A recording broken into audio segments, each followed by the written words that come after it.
Net men, nou pa we men. Mwen pa ou men vwe nan? Belan do. Nou gen lotan da ponsi tri pou yi. An finen men ket la. Ma pense Yo, tout ça men. Problem ta. Lè chou pa men. Kwa sou di mazel nan klep sa baz. Yo, zo bali. Da ese. An ale kita nou wale. Da ese. An ale men. Nou kote gen pou bagay ou wonem la men. Josi Zimash men. Josi Zimash nan tap. Josi Zimash nan gavali men. Ay denis denen. Non sa pa an tip. Dan bel fe. Ay wolem. Ak len galay.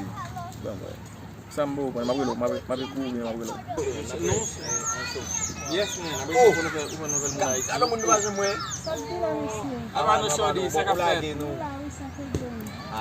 la napsi. Ou men kakas bazo men pose la. Yes, kakas bazo la ti yo. Fise maman la. Non, Fise maman la. Def charge, sa nou regle men. Nou la napsi. Bon bagay. Ou men kapte moun ba, bo gade goso. Sa kon bel kon sa men. Nou la nou gade. An sa kon fon mi a ito. Sak pase men. Fò mwen bon. Mwen konen mwen go problem kapte avese. Me zon mi mwen baka Sak pase. Sak pase. Bon konen mwen te se domen mwen te gen mwen nek. E pito mwen vi la vil. Mwen ale Chili, mwen pou an lot nek. E pito sa pa mache, mwen vin Brazil.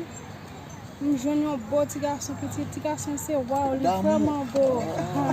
Mba kache di mda mwen.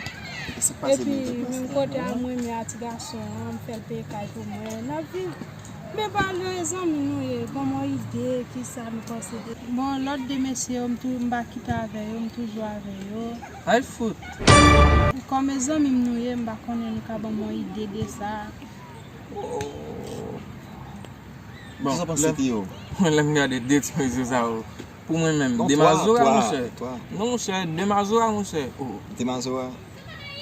Men zan mwen se vwe men an ka sa. Mwen pense ou men ki zan lom telefon ki debloke kontout se mwen.